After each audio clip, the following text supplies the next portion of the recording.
Da, da, da, da, da, da, da, da. Nerd. Right, we are live to Twitch. Oh, and I got some new music to play at the beginning of the show, too. For the month nice. of October. But whenever the show's over, can you send me your address? I found a little something for you. I'm going to mail you. All right.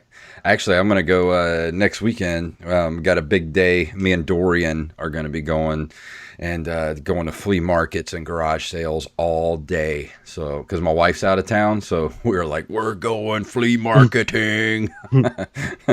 Guys, day out. Yep, it sure is. You're actually, if you want to head over Saturday morning, you can join us. Yeah, I'll see what I got going on. Because we'll be heading out kind of early, probably around 8 or so. To the one in your area? Yeah, the big one over on Minge, over in Long Beach. Okay. It's about 20, 25 minutes west of where I'm at. Okay. But yeah, if you want to head over, you're more than welcome to join us. But if you're ready to do this, I think I've got everything ready to go. Just pull that up. You good to go? Just 1 second. Okay. All right. That shared to Facebook and shared on my page. Okay. All right. I'm ready. All right. Here we go. In 3, 2, 1. This episode of Nerd Cave Retro is brought to you by Audible.com. Get a free audiobook download and a 30-day free trial at audibletrial.com/nerdcave. Over 180,000 titles to choose from for your iPhone, Android, Kindle, or MP3 player. You're listening to the Nerd Cave Network.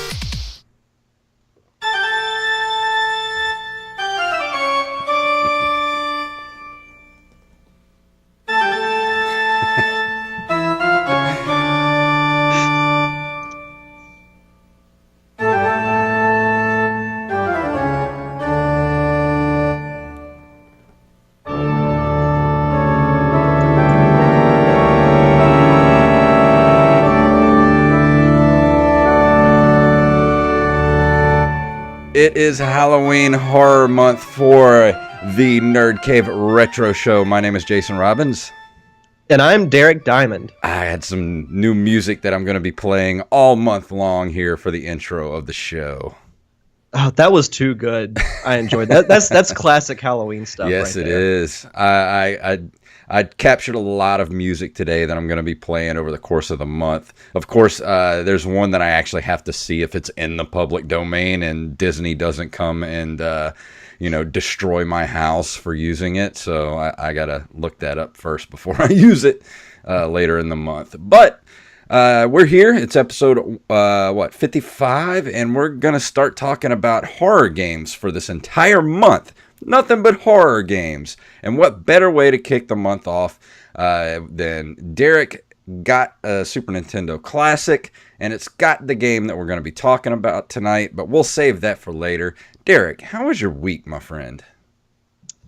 Well, it was very busy, and it was kind of rewarding, actually. I've been out of town most of the week. I was in Greenville, South Carolina for a work event. I was there Tuesday until early Friday morning. I had an obnoxiously early flight Friday morning. I had my flight from Greenville to Atlanta was at 5:45 in the morning. Ooh. And then, yeah, that means you had to get there at like 4. Yeah. Oh. There's a picture I'll send you.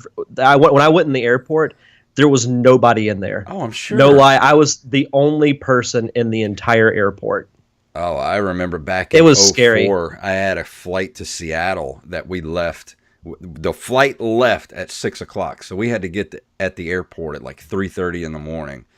It was awful. Like I couldn't imagine having to do that all the time. And that was right after like the whole 9/11 business. So like it was really like I was the guy that was constantly getting pulled to the side to get checked. So I'm like, I made sure to wear like my goofiest underwear and all that kind of stuff. So I'm wearing like goofy boxer shorts and stuff like that. So just to make it fun for them, you know.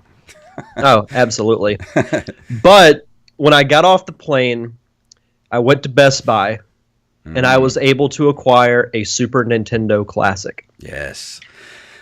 I will say it was handled much better. At least from my personal experience, it was handled way, way better than the NES. There were still limited supply, but everybody that was in line got one. Yeah. Which I thought was a cool thing. And I was hearing, because a friend of mine went to Target and got one, and I think they had like 50 to 60 in stock. I think the Walmart here had 50. Yeah. Best Buy had 50. So I think that might have been you that texted me that about each store having that many, because I know somebody else did too, saying like the local Best Buy had like 36 of them or something like that.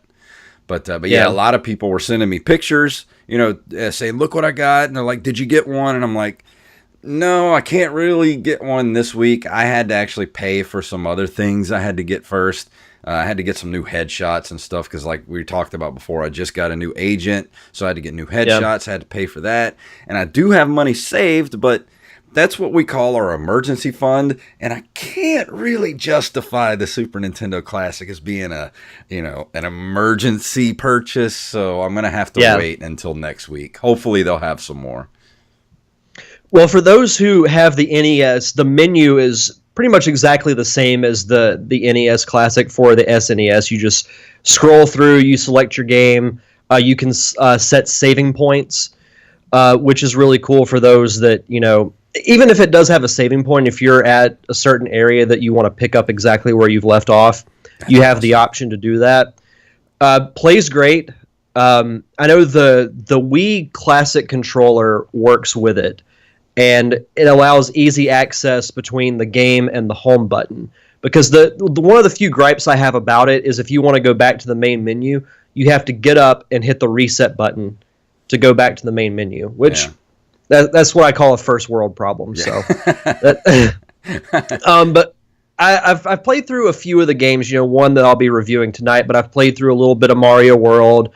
Link to the Past, the classics you can think of with the SNES. It plays great. I really enjoy it. I'm hoping that Nintendo does get more back in stock fairly soon. I'm sure they will before Christmas. At least I would hope they would. But all in all, I'm really enjoying it. It was definitely worth the $80. Oh yeah, I can't wait to get one. I really do hope they have more next weekend when I have a little bit more cash. But yeah, I'm getting one as soon as I can get my hands on one. That's a definite purchase. Another thing I will say is the one of the gripes a lot of people had with the NES was the controller. The cable was like this long. Yeah. The SNES one is slightly longer. Yeah. So you need to invest in the extension cable, but other than that, I really enjoy it. And real quick before we move on to the other story, I did finally download and play Sonic Mania. I'd got it for the Switch, and I absolutely love it. It's a perfect throwback to the old Sonic games. I posted a little video on our Instagram if people want to see what the gameplay is like. But it plays exactly like the old games. The graphics are pretty much the same as a Genesis. The sprites are a little improved and the colors are a little brighter. But it's a nice mix of old levels from Sonic 1, 2, and 3, as well as some original ones. So yeah, I saw your If you're video. a Sonic fan, definitely get it. I would love to get my hands on that. As soon as I get a Switch, I'm going to go so crazy when I get a Switch later this year. And it's only $20. Oh, wow. And I've been seeing a lot of videos of that game Cuphead we talked about a couple of weeks ago, too. Mm-hmm. Really wish that they would release that on the PlayStation Store. Really do, but I don't think they ever will because I think it's a Microsoft company that's publishing it, so don't think that'll ever happen. And I really don't want to play that on computer because I don't think because I have the game on a Mac and it's not easy for me to be able to hook up a controller to my computer, so I don't think that's the kind of game that would be fun to play with keyboard and mouse. So yeah, oh well. Yeah, I've been hearing great things about Cuphead. I would love to play it, but I do not own an Xbox. Yeah, I mean, and I'm not going to buy one just for that game. So. No. But I'll borrow a friend's one day and then play it. Actually, this weekend, for anybody that likes retro horror movies and things like that, I actually went to New Orleans Friday night with some friends of mine, and we saw Suspiria, which is a 70s Italian horror film. And they just did a 4K restoration of it. They found a really nice print of the movie a couple of years ago that was preserved. So they went back and they cleaned it up. And like, if you have a chance to see this movie, because they're about to do a Blu-ray release of it, and they were doing a big thing over this weekend at the Prytania Theater in New Orleans for the movie Suspiria.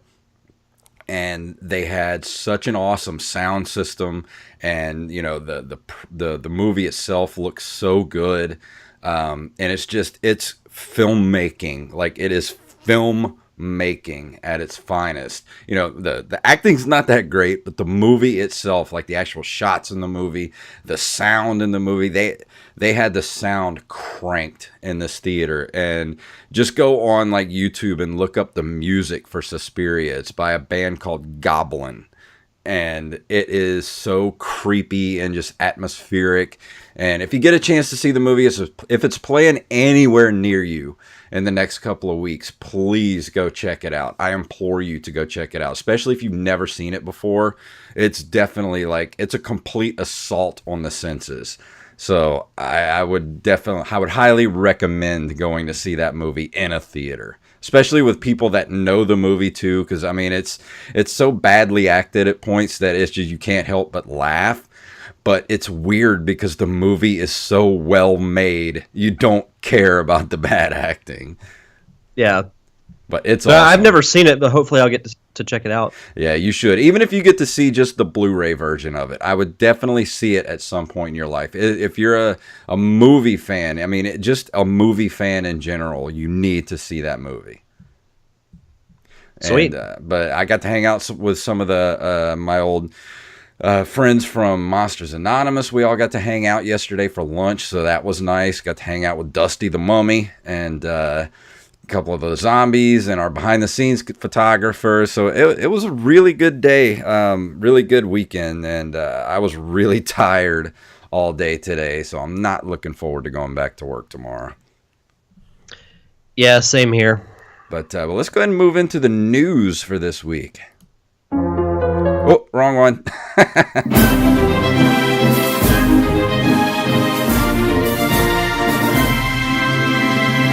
Well, we already talked about the SNES a bit, and Derek's his little mini review of it, and his what he thinks about it. So we'll go ahead and talk about this story. The only other story I have for tonight.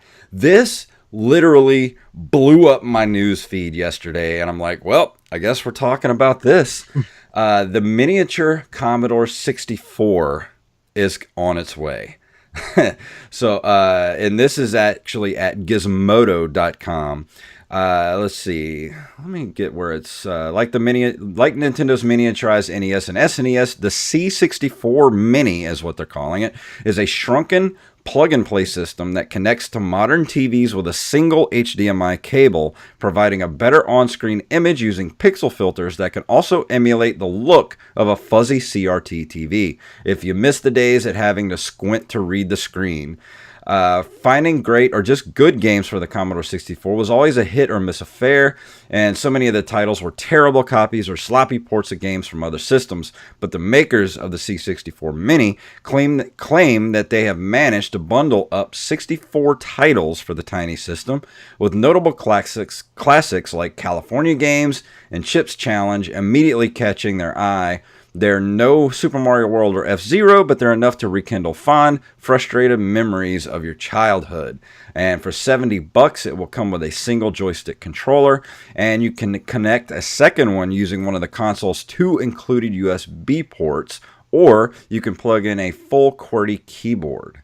So what do you think about the Commodore 64? This is actually kind of intriguing to me because my first computer was a Commodore 64, and I learned to kind of do, rudimentary, coding to create my own games when I was a kid.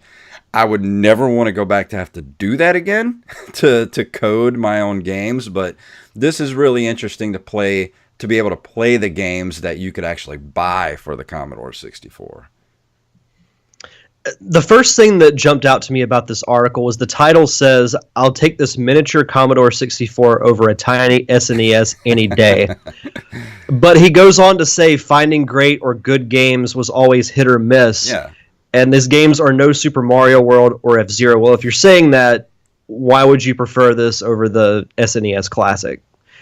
But that being said, I never played the Commodore 64. I didn't grow up with it, so I don't really have the sentimental attachment to it that other people might have. I do think it's intriguing and it's good that they're doing it, because with the Nintendo's miniature classic consoles, and now we've got a Genesis one coming out, and now we've got this Commodore 64 coming out. I mean, I think it's good timing to do for sure. I doubt that I'll pick one up, but I just don't know if it's going to have the legs or the interest that the NES or Super Nintendo would have, because not a lot of people had the Commodore 64. I mean, I know a lot of people did, but I just don't think people are as nostalgic about it as they are like the Nintendo systems. Yeah. No, I would agree with that. I like I said, I think it's good that they're at least attempting it, because they can cash in on some of the hype with, the mini Nintendo and the mini Sega that we've talked about previously. But, we'll see. Yeah. Well, it says, when will the C64 Mini be available? A launch date hasn't been specified, which is a bit concerning. The console's creators, Retro Games Limited, appear to be the same people behind a clone of the Commodore 64 that hit the crowdfunding site Indiegogo a few years ago.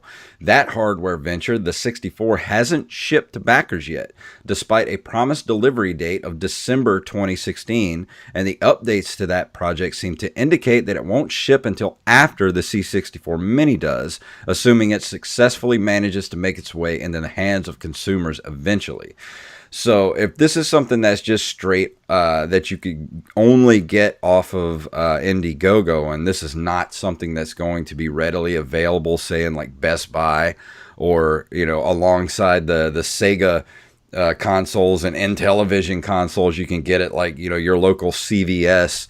Like I don't know if I would put money behind this until I actually saw it on a shelf somewhere. Yeah, I agree with that 100%.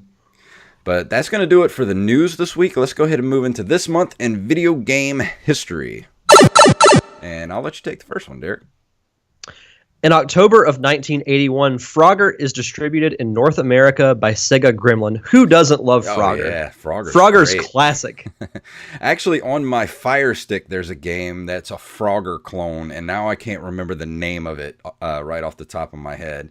But Frogger, it was one of my favorite games as a kid. That was the game that I absolutely had to have for my Atari. And I think that between that, Pitfall, and Miss Pac-Man were my three favorite games for the Atari. I remember being introduced to Frogger when they ported it over to the original Game Boy, and I played the mess out of Frogger back in the day. It's such a fun game. It's so simple, but it's so addicting and fun. I mean, we've talked about like the Dr. Marios, the games that, the gameplay is simple, but it's just addicting and fun, and that's what Frogger is. Oh, yeah, absolutely. Also in October of 1981, and trust me, we got a lot coming up for 1985 here in just a minute, because 1985 was jammed full of stuff. Still in October of 1981, Sega releases Turbo, a racing game for the VCO object that features a third-person perspective, rear-view racer format. Now this is one of the few Sega arcade games that I've never really heard of.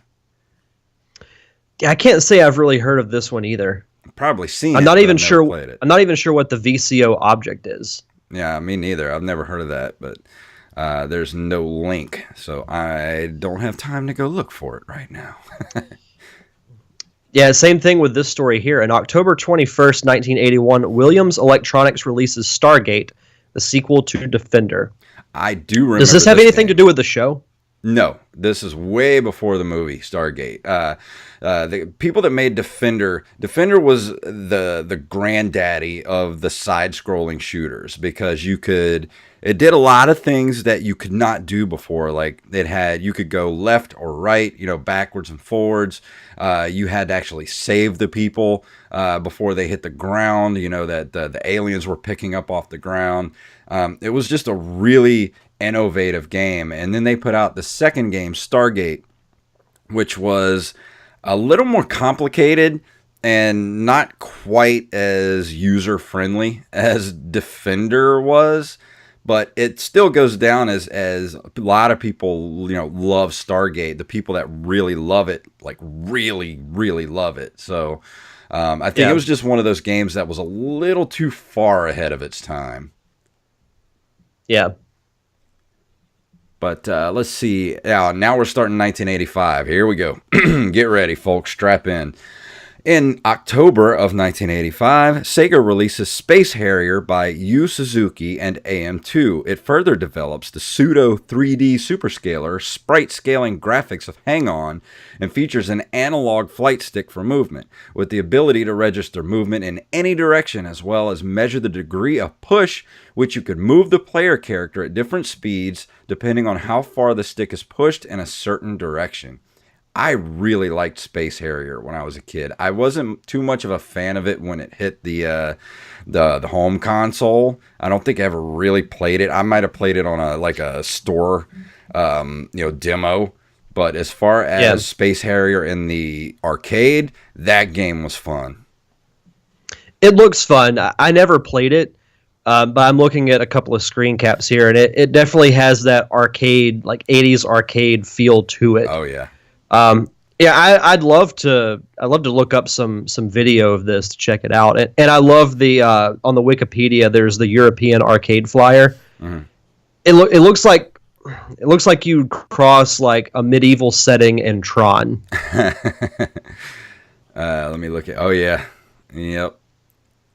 There are definitely a lot of Tron influence in the art for video game, arcade video games back in the 80s. As a matter of fact, this looks a lot like the Choose Your Adventure book I found a while back that I actually put it up on our Instagram page, which is still up there if you look back through our pictures. But this looks like it might be the same artist. Could be. Maybe. But also in October 1985, Atari Games releases Gauntlet. Based on the lesser-known Atari 8-bit game Dandy, Gauntlet is highly profitable, letting players insert additional quarters for more health. That's a cool concept. Yeah. I liked Gauntlet. It didn't quite translate well when I had the Tengen version on the NES, and it was not that great. But the actual arcade version was awesome. Yeah, I'm not gonna lie, I've never heard of this game before. I'm sure but it you had cool. to have played Gauntlet at some point. It's like a top-down dungeon crawler. It's the granddaddy of dungeon crawlers, where you get to play as an elf, a wizard, a warrior, and what else? A Valkyrie.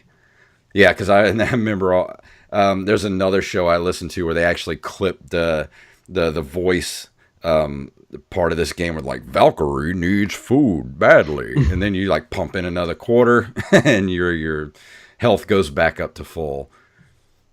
Yeah, I'm looking at screen caps of it. Yeah, this does look familiar. I know I never played it, but I do recognize some of this. Yeah, this is definitely a classic. Everyone has played Gauntlet. I'm sure you have at some point.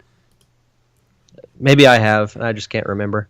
And I'm getting old. Go with our beloved system. The Nintendo Entertainment System was released on October 18th.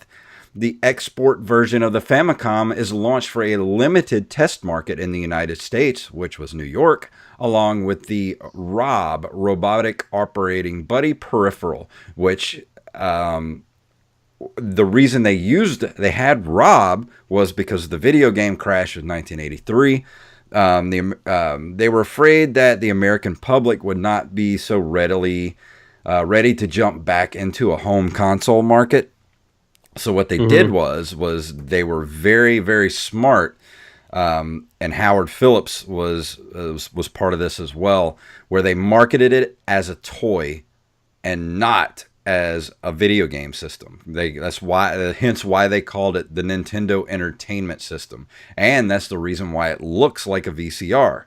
They didn't want people to associate this with video games. That's interesting. I had no idea that was the case. And of course, then, Super Mario Brothers came out and just pretty much that's all she wrote for the last 32 years. Yeah. No, yeah, that's it's crazy to think that's 32 years? Yep, 32 years since the launch of the Nintendo Entertainment System. Wow, that's crazy. And to close out this month in video game history, on October 20th, 1985, the Sega Mark III home video game console is launched in Japan. And if I'm not mistaken, isn't the Mark III the actual, what they called the Master System in America? Or was it the Master System after? Nope, that's it. Yeah, it's the Sega Mark III. I knew that was the same. It just looks different from America, in the American Oh, it looks version. way different. Yeah. So yeah, Sweet. That's it. That closes us out for this month in video game history. And for right now, before we go into our review for the night, I'm going to let Derek tell you about books on tape. On tape. So for you, the listeners of the Nerd Cave Retro podcast, Audible is offering a free audiobook download with a free 30-day trial to give you the opportunity to check out their service. Now, I will say, my personal recommendation, I'll say because I'm starting to kind of get back into the Star Wars mode again. I'm going to say Star Wars Bloodline. I know I've recommended that in the past, but I'll say that's going to be my recommendation for the week.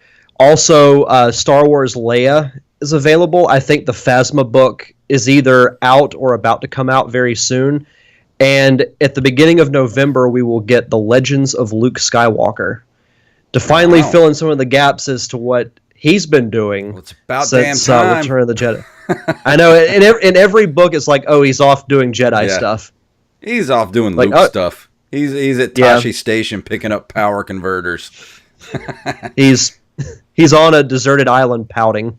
I want to recommend one thing. I still haven't listened to it yet because I haven't listened to any audiobooks lately because I've been kind of off the radar just listening to podcasts and stuff. But we did get to talk to Tom Merritt again, which was on the Diamond experience this last week, which was a really, really good episode. I actually listened to it the other morning. I usually don't listen to shows with me on it because I don't like listening to myself.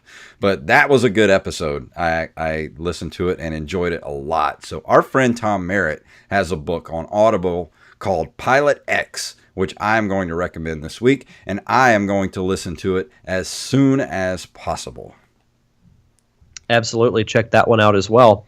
And to do that, just to go to audibletrial.com/nerdcave. Again, that's audibletrial.com/nerdcave to get your free audiobook download and 30-day free trial. And this week, we're going to be talking about...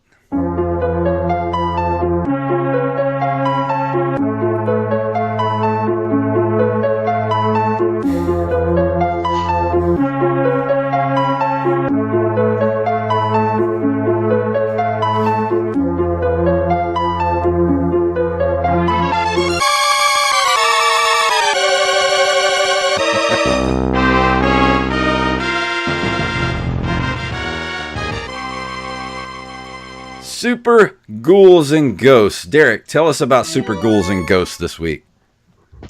So this is actually a game that I missed out on when it came out back in the day for the Super Nintendo.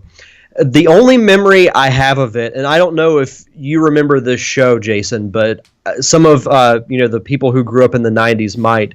Do you remember an old game show that used to be on Nickelodeon called Nick Arcade?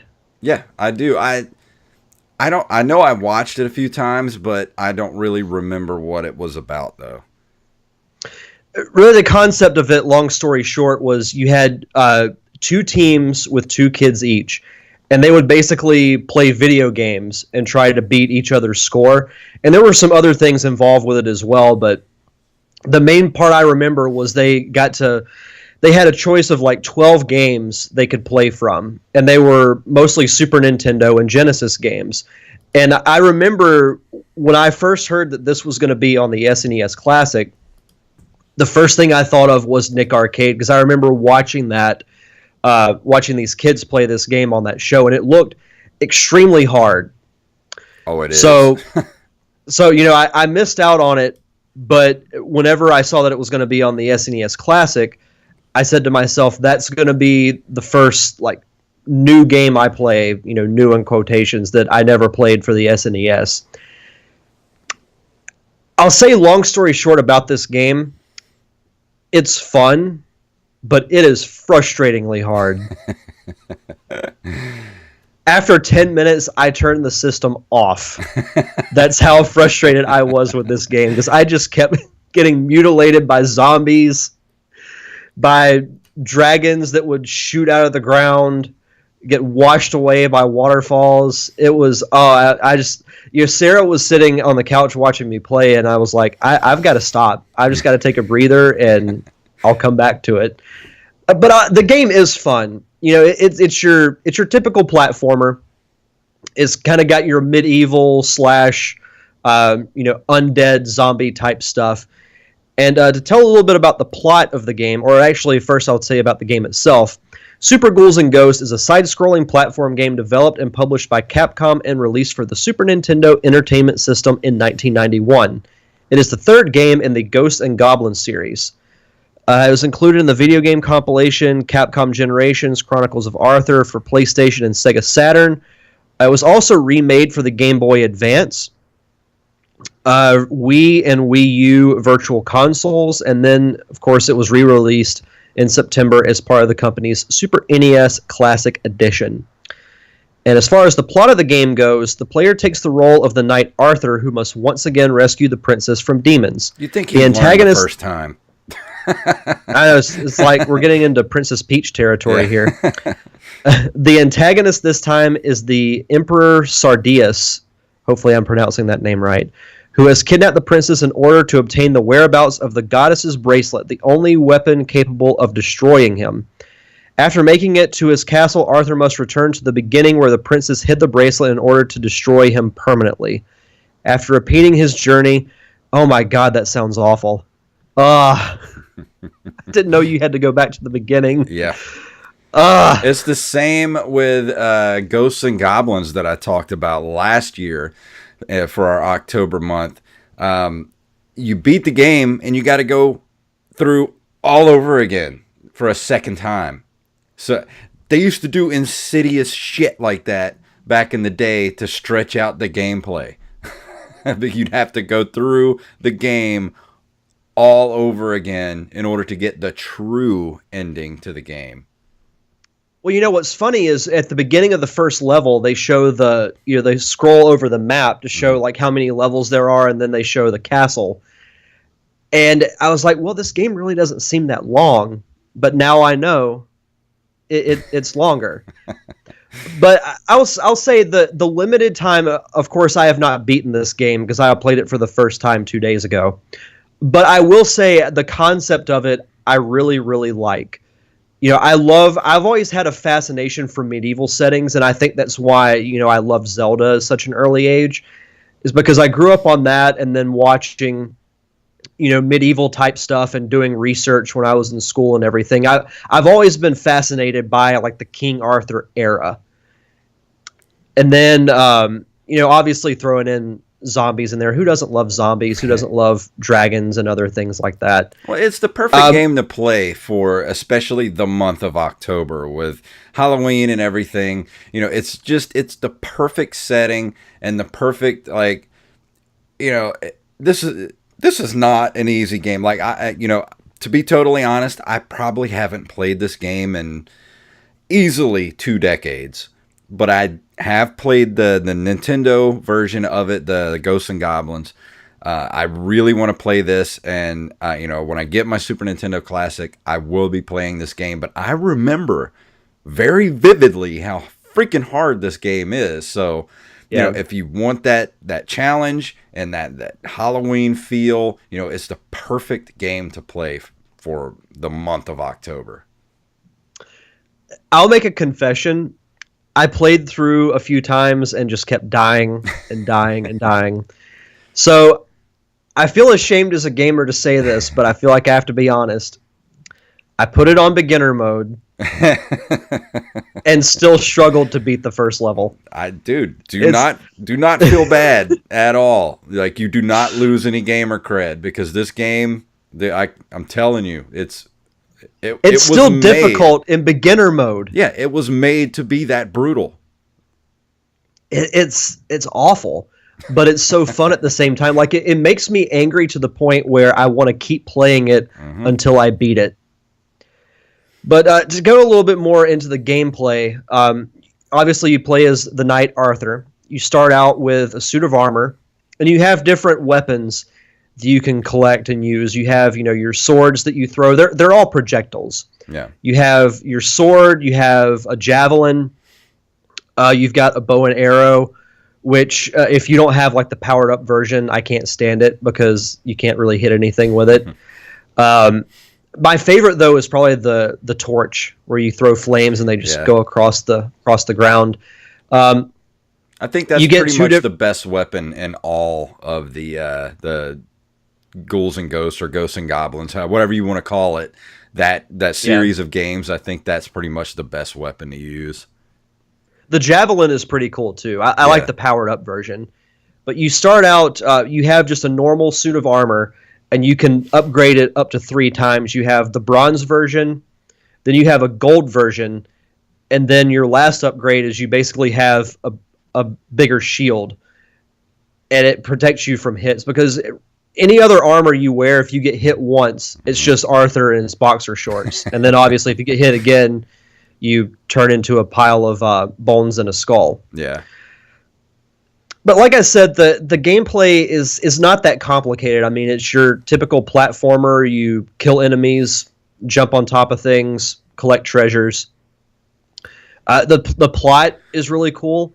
It sounds like, I feel like I say this about a few games, but this would make probably a decent like Netflix series, or like they could try the animated thing like they did with Castlevania. That wouldn't be because I could see very easily you're combining 2 popular source materials. Yeah. With your medieval and your zombies.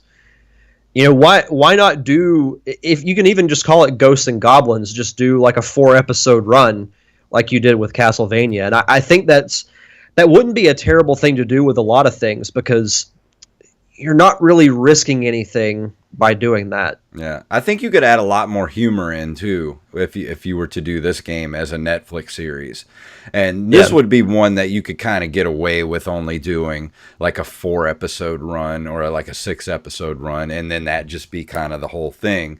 But something like Castlevania, you could you got so many stories you can tell because it has, so many characters and different Belmonts that you can go through. But as far as this one goes, you could actually do it, the anime style, but, throw in a lot of humor with it too. Yeah, absolutely. And as far as the reception of the game goes, it doesn't really give any reviews, but it says as of June 30th, the SNES version has sold 1.09 million units since its release in October 1991, making it Capcom's 75th best-selling game of all time. Well, 75th, but how many games have they put out? Yeah, Capcom's made quite a few games in their day.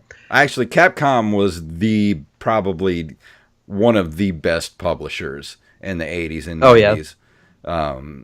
But yeah, a lot of their games, especially this one and Ghosts and Goblins, if you can go back and listen to my review of that last year, these games are just brutally hard. And I wanted to ask you for this one, because it has been so long since I played this one.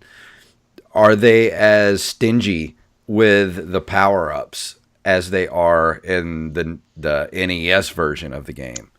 Because once you get your armor knocked off in the first game, you're pretty much just screwed for the rest of the level. When it comes to armor, yes, they are pretty stingy. Like in the first level, you can get an armor upgrade like right at the very beginning. Mm-hmm.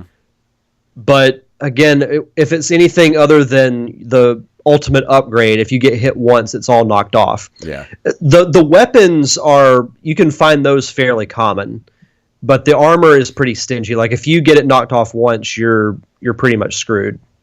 And see, that should be something like if you were to put it on easy mode, you should be able to get hit at least twice with your armor. Yeah. That would help out a little bit, you know? Now, with easy mode, you should just start out with the gold armor. Oh, yeah, exactly.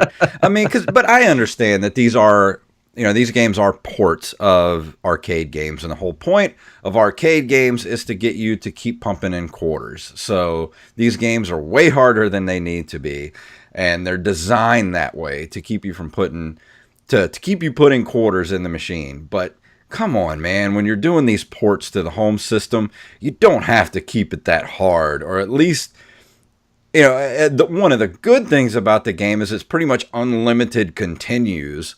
You know, it's not like you have 3 continues and then you're done, because they know that you're going to die a billion times before you get to the end of the game. And then you get to the end of the game, guess what? That's not the real ending of the game. You got to go through this thing all over again. So apparently these developers hated us when we were kids and wanted to torture us. The early signs of trolling.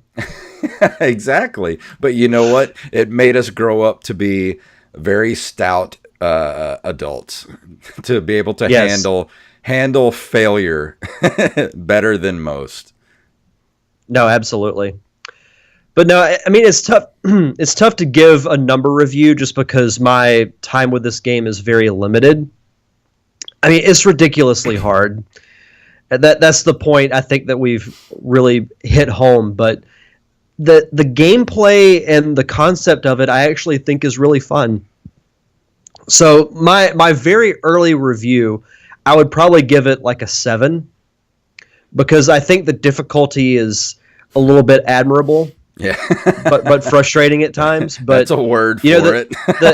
the concept of it and the story, I think, is good. So that's my review / early impressions of Super Ghouls and Ghosts. Awesome. I'm glad you enjoyed it. I was really, really interested to see what you were going to say about it, because let me tell you, last year when I was playing the hell out of Ghosts and Goblins, I never finished it.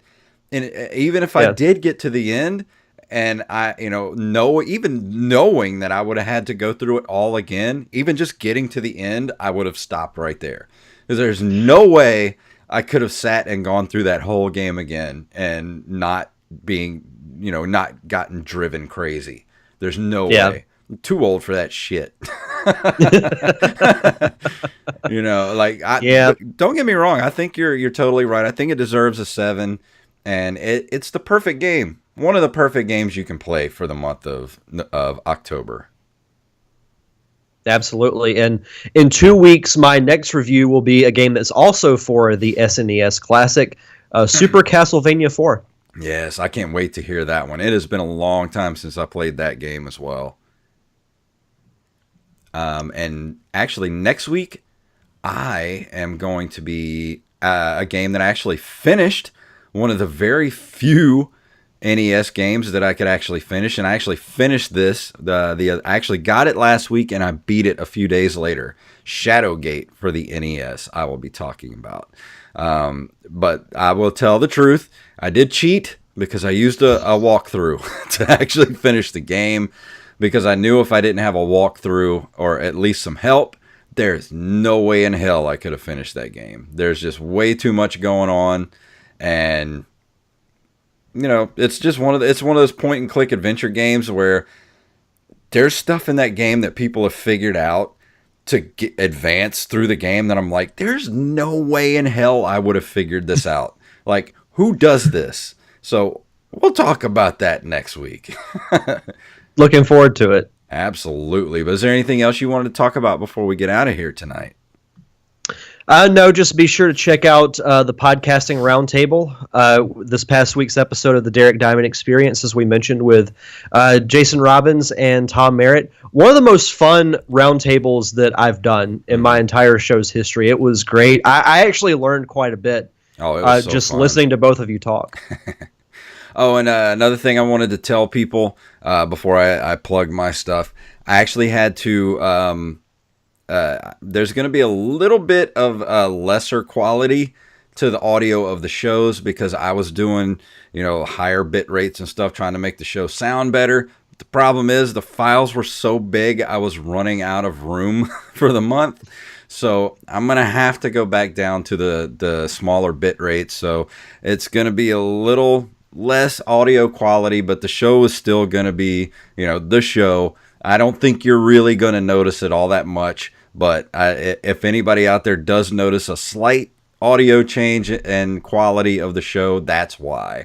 So if we do want to do, higher quality shows like that, then we're going to need more space. So we're going to have to start a Patreon or something like that. Yeah.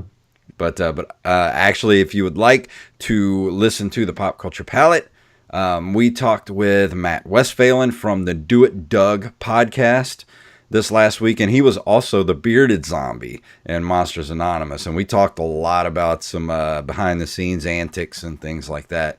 So I would recommend that episode. Just head over to @PCP Show on Twitter and PCPRadio.com. Other than that, I think that's going to do it for this week. What do you say? Let's do it. All right, let me turn on our music here. And if you would like to email us, you can email us at nerdcaveretro@gmail.com. We're on nerdcaveretro.com. We're on Instagram and Twitter at nerdcaveretro. And you can follow us individually on Twitter at jfunktastic and at Derek_Diamond. And we're on Facebook at facebook.com/nerdcaveretro. So Derek, tell them what it's all about. May the way of the hero lead to the Triforce. Spooky!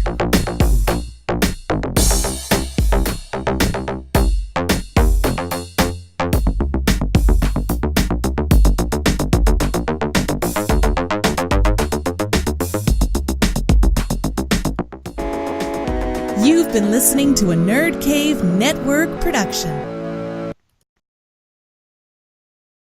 All right, well, that does it for that episode. Cue. I'm going to go ahead and shut off the Twitch stream. So everybody that watched us on Twitch, thank you so much. And everybody that's going to watch us on YouTube this week, thank you very, very much. And we will see you next week on the Nerd Cave Retro Show.